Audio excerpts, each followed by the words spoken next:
sur le genou à terre, mon balado qui te parle de ce ou ces moments de vulnérabilité avec tes athlètes préférés.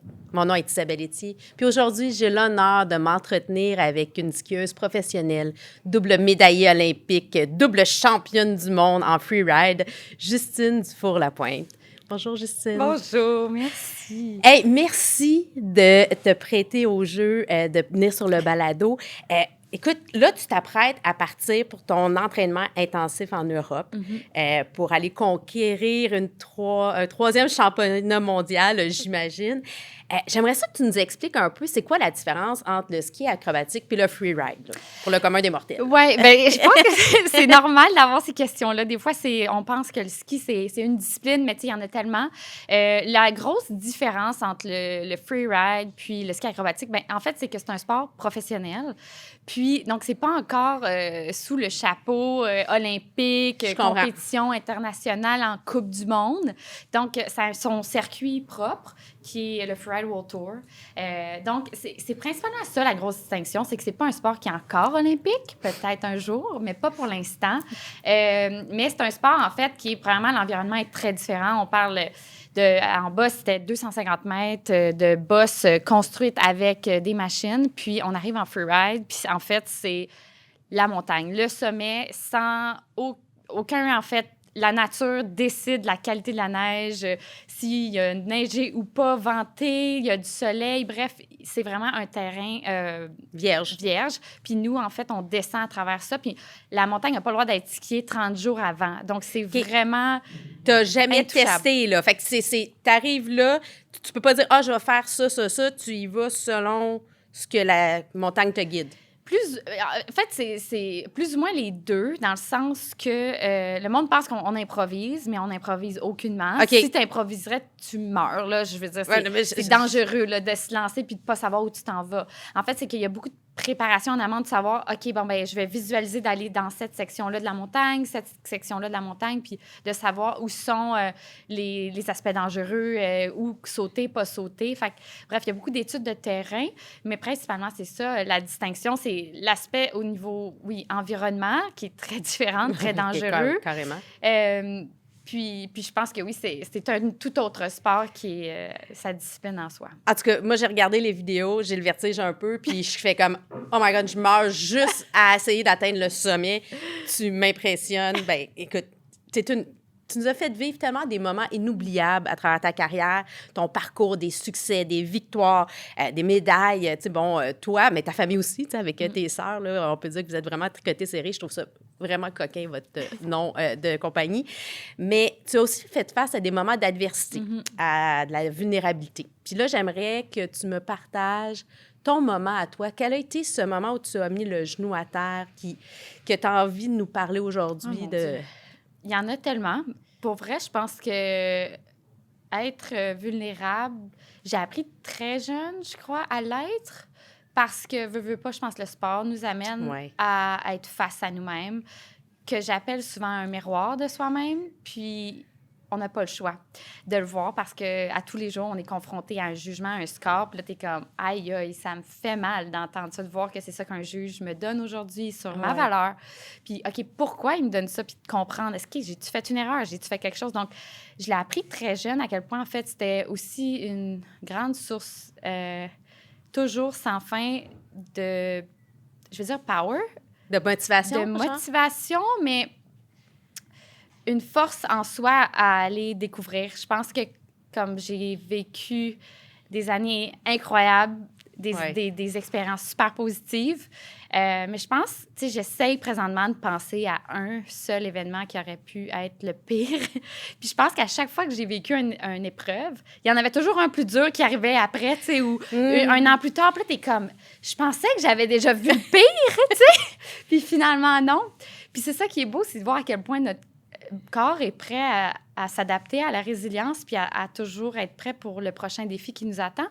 Mais je pense que si j'en choisissais un qui m'a défini le plus, je pense qu'il a changé une grande partie de ma vie, je dirais que c'est mon expérience à mes derniers Jeux olympiques à Beijing en 2022 où j'ai tombé devant la terre entière. je pense que c'était pour moi clairement un moment, sur le coup, très éprouvant, très difficile. Ouais. Je pense que je m'attendais... J'étais tellement pas prête à ça. Tu sais, j'avais Ben tellement non. eu des expériences olympiques où j'ai gagné uniquement des médailles. Exactement. Une médaille d'or, une d'argent. Puis là, le scénario où tu tombes devant la terre entière, c'est comme... C'était pas sur ma bingo card, là. Je l'avais pas planifié. C'était pas ça que j'aurais jamais souhaité au monde. Puis autant difficile que ça a été, sur le coup, de me relever puis de me dire, tu sais quoi, je peux pas arrêter ça, là. Tu sais, quand je me souviens encore le sentiment quand j'ai frappé la neige puis j'ai réalisé que mon rêve venait de s'éteindre. Mon rêve d'aller de compétitionner aux Jeux olympiques puis de gagner une médaille était terminé. C'était comme tellement dévastateur comme émotion. Puis j'étais comme, mais qu'est-ce que je fais? Qu'est-ce que je fais? Puis on dirait que d'une part, c'était comme, j'ai juste envie d'aller me cacher en dessous d'une roche présentement. Bien, clairement, là, tu n'as pas envie de continuer, mais pourtant, tu t'es relevé puis tu as continué. Tu as descendu en bas, puis bravo à toi, là. C'était... En tout cas, moi, je m'en rappelle encore. Je me rappelle de ta médaille d'or, de ta médaille d'argent, mais on dirait que c'est encore plus fort que tu te relèves puis tu dis, non, moi, j'abandonne pas, je me rends en bas. Oui. Bien, je pense que c'est ça qui m'a surpris le plus, c'est la réaction après cette chute-là. C'était... Les gens se rappelaient que je m'étais relevée, puis que j'avais continué. Puis on dirait que dans ma tête, je m'attendais tellement pas à recevoir de l'amour, du support, des beaux messages de gens qui disaient à quel point ils étaient heureux de voir une athlète qui était autant vulnérable devant la caméra, autant honnête, en train de pleurer, d'avoir les larmes aux yeux, d'ouvrir son cœur. Puis pour moi, ça m'a comme vraiment fait, je pense, un déclic dans ma tête puis dans ma vie de me dire, oh my God, ce que pour moi, était le succès, c'est gagner. Puis c'est juste ça qui est possible comme option. Ça m'a ouvert la porte de me dire, OK, c'est pas comme ça qu'on se définit uniquement, les humains. On peut pas définir quelqu'un par comment il tombe, mais c'est comment il se relève. Écoute, je t'engage pour être ma porte-parole, s'il te plaît. mais c'est tellement vrai. C'est, tu sais, bon, les succès, c'est éphémère. Mais la personne, l'humain, puis, tu sais, il n'y a pas personne qui a réussi sans être tombé. Oui, 100%. Et là, oui, c'était pas au bon moment. Tu sais, durant ton entraînement, c'est pas pire, mais durant une compétition comme ça. Puis les attentes étaient tellement élevées, mais que tu me le racontes comme ça, puis tu me parles que dans ta tête, tu te dis, ben voyons, j'ai envie de me cacher, mais je peux pas faire ça. Tu te dis, OK, je me relève, puis je continue, puis je descends. Puis tu te dis que tu t'attendais pas à cette vague d'amour-là des gens. Tu pensais que Justine, on l'aimait juste quand elle réussissait? Bien, 100%, parce que je veux pas, c'est comme ça qu'on perçoit le succès, qu'on perçoit... Veux pas...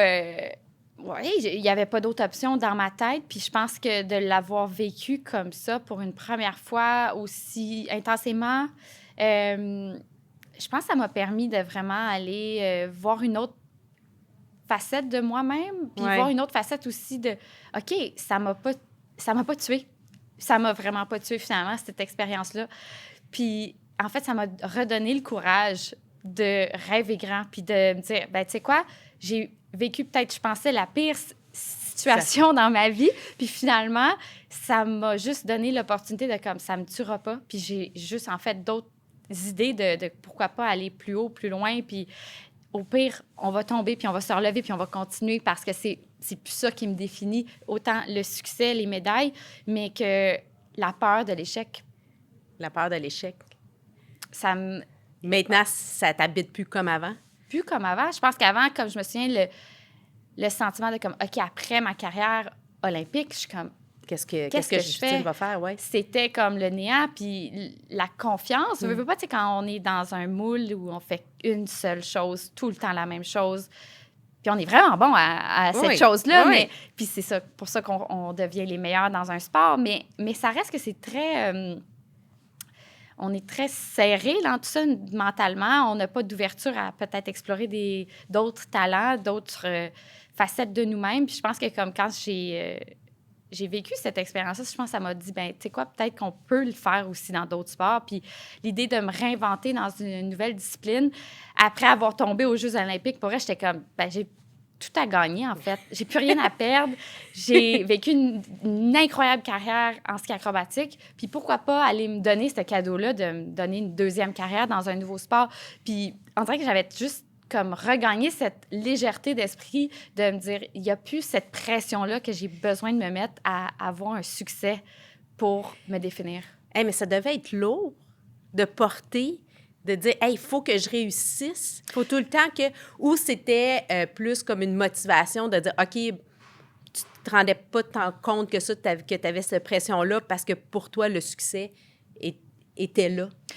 Je pense que c'est un peu un mélange des deux, comme OK. tu le dis. Je pense que c'était pas comme à tous les jours le sentiment, comme je m'en rendais pas compte. Je pense que ça fait OK. juste tellement partie de la culture, aussi du sport, de la culture d'être athlète professionnel. Tu sais, c'est juste ça que t'es censé faire, tu sais.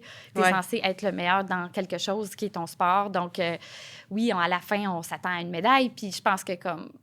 Mais en même temps, comme plus que je vieillissais dans ma carrière, plus que je réalisais que t'étais pas nécessairement plus heureux quand tu recevais ta médaille. En fait, ce qui te rendait vraiment... Ce qui me rendait vraiment le plus fière, c'était tous les petits micro-wins que j'avais fait durant le processus, tout le travail qu'il y avait d'accomplissement, des échelons gagnés, des changements que j'avais réussi à faire. Tu sais, toutes ces petites étapes-là qui avaient pris un long temps, ben, c'est ça qui me rendait vraiment fière parce que je voyais une différence, je voyais un changement. C'était pas juste comme du jour au lendemain, tu gagnes, puis la médaille est belle parce que après la médaille, tu sais, la vie continue. T'arranges et puis c'est un moment. Ça change absolument rien. Puis Ouais. je pense que comme on idéalise beaucoup le feeling, l'effet grandiose d'une médaille ou d'un succès, mais c'est très éphémère.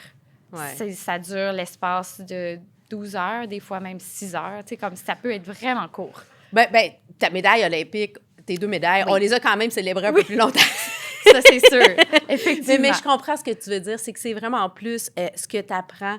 C'est comment, tu sais, tout le chemin parcouru. Puis pour te rendre à ce succès-là, il y a toutes des années d'entraînement, tu sais, autant sur la piste, en dehors de la piste, tu sais, mentalement et tout ça. D'après toi, c'est quoi la qualité que ça prend pour justement faire face à des moments de vulnérabilité comme ça? Ça serait quoi, là, l'outil à développer chez chaque être humain? Parce que, bon, là, on parle des grands instances, mais, tu sais, monsieur, madame, tout le monde. Oui.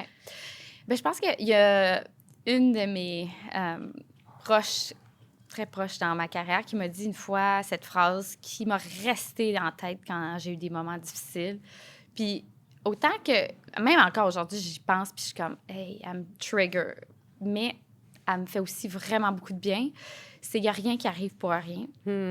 Puis cette phrase-là, c'est elle qui me donne, je pense, espoir de savoir que derrière cette vague de tristesse, cette vague de peine, d'énergie qui est très difficile à passer au travers, il va avoir ramené le retour du beau temps. Puis, comme on dit, le temps fait bien les choses, mais je pense que comme ça me donnait espoir, comme dans des moments plus difficiles, que j'étais comme, OK, c'est là pour moi, puis c'est là pour moi, pour que j'apprenne quelque chose, pour que je me développe. Puis autant difficile que c'est d'entendre, puis à dire ou à se le dire, je trouvais un certain réconfort.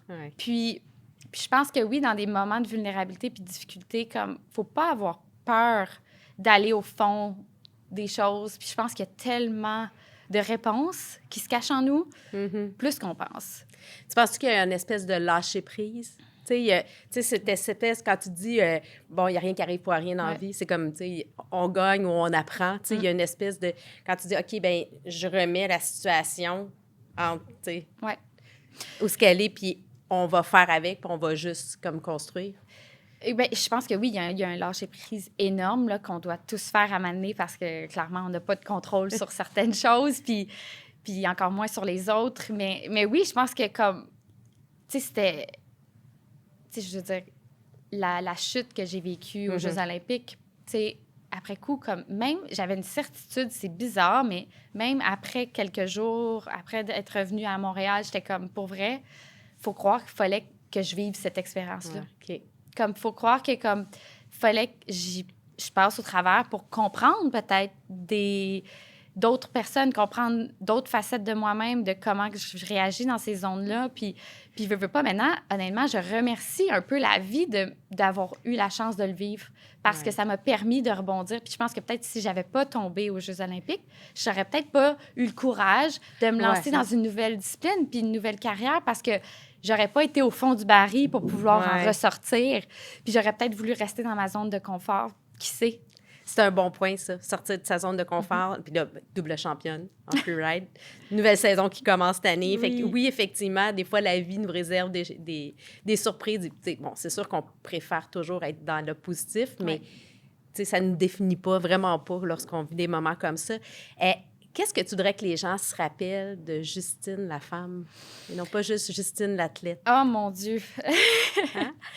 Qu'est-ce que je voudrais qu'on se rappelle? Bien, je pense que tout le monde, à travers mon histoire, je pense que tout le monde peut se retrouver. Je pense que j'ai vécu des choses qui parlent à beaucoup de gens, autant que ce soit, oui, la fraternité que j'ai eue avec mes sœurs, le succès, les échecs, mais aussi, tu sais, je pense que la maladie que j'ai vécue avec ma mère, le décès de ma mère, je pense que je suis pas la seule à avoir perdu un proche. Puis ça, pour moi, comme ça m'a redonné énormément, je dirais,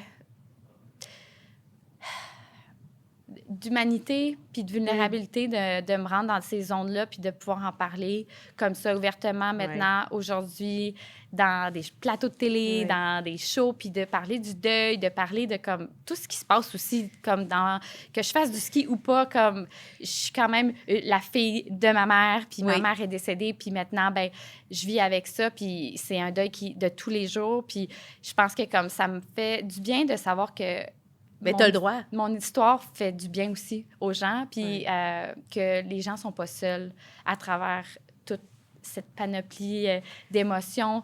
Puis je pense que souvent, on se sent très isolé quand on vit des choses aussi difficiles que le deuil, puis ou que ce soit le deuil, les victoires, les échecs. Je pense que comme c'est ce que j'apprécie de ma carrière, d'avoir rebondi, d'avoir voulu me faire une nouvelle carrière dans un nouveau domaine. Tu sais, je pense que j'aime ça entendre des feedbacks de gens qui se retrouvent à travers mon histoire pour quelconque raison. Là. Je pense qu'il y en a plusieurs. Pouvoir inspirer, pouvoir toucher les gens. Tu parles de ta maman. Justement, c'est quoi le conseil que tu gardes près de ton cœur tout le temps de ta maman? Oh mon Dieu, il y en a tellement. Je pense que ma mère, c'était une femme qui avait les mots justes et avait tellement des belles expressions. Puis c'est drôle parce que il y en a tellement des nouvelles qui me reviennent. Ah oui, hein? Ça revient. Hein? Elle est toujours vivante. Oui, là. Elle est toujours vivante. Puis on dirait que plus que jamais. Puis je trouve ça tellement drôle. Des fois, je me mets à rire tout seul parce que je suis comme « Oh my God! » Je l'avais oublié celle-là, tu sais. Mais ma mère, c'était une grande femme qui m'a appris, je pense... Tout. Elle m'a appris à être la femme que je suis aujourd'hui. Mais je pense qu'elle serait extrêmement fière de voir à quel point j'ai le courage d'être authentique, d'être moi-même. Je pense qu'elle avait toujours vu la personne et la grande femme que je pouvais être. Puis, on dirait que je la vois de plus en plus grâce à elle. Bien, c'est beau. C'est beau. Et là, on va changer un peu le ton. On va aller un petit peu plus léger. On va amener... j'ai envie qu'on apprenne à découvrir autrement. Bon, on va commencer avec un surnom. Quel est ton surnom le plus drôle? Est-ce que, tu sais, y a-tu... Oui, j'en ai plusieurs. Mais mon plus vieux surnom, je dirais que c'est Jou. Jou. Ma sœur Max m'appelle Joubi. Mon père m'appelle Juju. Puis sinon, c'est vraiment ces noms-là qui restent, mais je te dirais Jou, c'est le plus vieux et le plus connu. À quel emoji tu t'identifies, là? Tu sais, genre, on dirait un emoji qui... Ça, c'est Justine. Oh my God! J'hésite entre la boule de feu ou la fille qui danse de la samba, là, ou je sais pas quoi. Je pense que c'est l'emoji qui danse. Ah oui, mais aussi la boule de feu, moi, je pense que ça te va bien. Là, d'un, parce que t'es lumineuse, parce que t'es rayonnante, puis tu sais, comme t'es en feu, là, tu sais, comme... quelle est la chanson qui te représente? Oh boy! Je vais dire un genre parce que une, ça serait trop difficile, mais je pense que le disco me représente. Tous les gens qui me connaissent savent que je suis une grande fan de disco. Je dirais même ABBA. Ouais. Si ça part, là, je tombe en transe. C'est-tu dans ta playlist, genre, quand t'es au sommet des montagnes? Quand je suis au sommet des montagnes, non, mais c'est comme juste ma musique happy mood. OK. Comme, il faut mettre Justine dans l'ambiance, puis comme qu'on danse ce soir, mets-moi du disco, je suis partie pour la nuit. Mais quand tu es en compétition, c'est quoi que t'écoutes? C'est quoi qui te met en... Je pense que c'est comme plus genre, un peu dans le sens disco, mais plus du beat ou plus du house. Mais honnêtement, je varie beaucoup. Je pense que comme c'est dépendant un peu des trends, puis qu'est-ce qui joue présentement sur les plateformes. Mais je pense que principalement, c'est toujours, honnêtement, si je pouvais inventer juste des mix de house music, disco, moi, je serais vraiment heureuse. Bien, comme il y en a qui peuvent l'en faire, puis t'envoyer leurs suggestions. Exactement. Qui pourraient t'accompagner dans ta prochaine saison. Qu'est-ce qu'on connaît pas de toi? As-tu comme un talent caché qu'on connaît pas de toi? Je suis vraiment très douée de mes mains. Donc, je fais beaucoup de choses. Genre, j'adore la couture. OK. Je suis, comme exemple, quand je veux me calmer, puis vraiment comme juste décompresser, je veux faire des projets artistiques. Okay. Comme je vais faire de la couture, je vais tricoter des affaires. Je vais juste comme, on dirait que si je me mets à faire quelque chose manuel, je déconnecte vraiment beaucoup. Puis ça, c'est quelque chose que, j'en parle pas tant, mais dans ma tête, je suis comme, non, tout le monde est capable de faire à manger, faire de la popote, je vais faire des biscuits, je vais juste comme tout essayer. Je suis née d'une mère qui elle faisait tout dans la maison, elle avait peur de rien, autant un marteau, de l'électricité, de la plomberie ou de la couture. Comme on faisait nos costumes à la maison d'Halloween tout le temps, comme on était vraiment très DIY. Puis tu sais, comme très jeune, j'aimais en fait les sucreries, des gâteaux, puis fait tout. Que t'en faisais. Fait que là, j'étais comme, ma mère, elle n'achetait pas, genre. Fait que je me suis mis à en faire. Fait que bref, tu sais, exemple, dans une autre vie, je pense que j'étais comme femme au foyer, puis genre, je faisais plein d'affaires. Non, mais tu pourrais continuer, mettons, dans une après-carrière. Pas de suite, on veut te garder sur les pentes, mais, tu sais, faire des biscuits.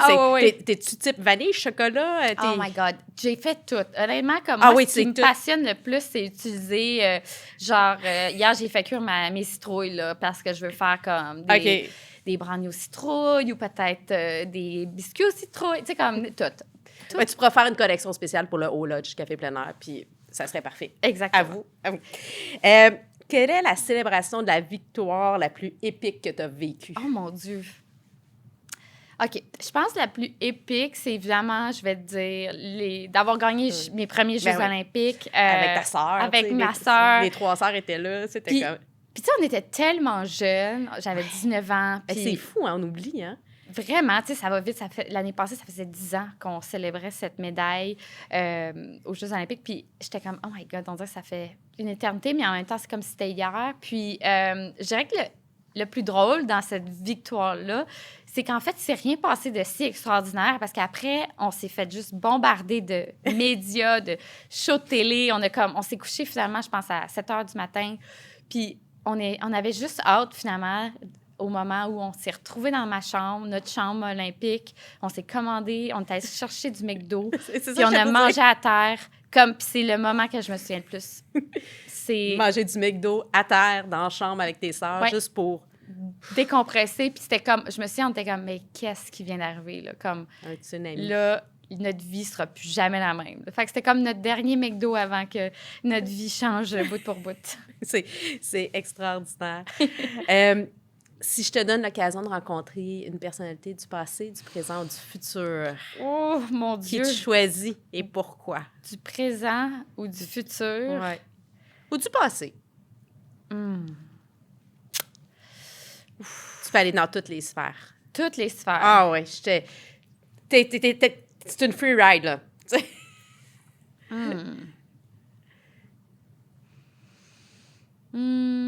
J'ai vraiment de la misère à nommer quelqu'un, mais je vais te dire, là, juste parce que là, je suis inspirée par le disco, puis je suis comme, j'aimerais vraiment ça rencontrer tout le groupe d'ABBA quand ils étaient vraiment dans leur prime.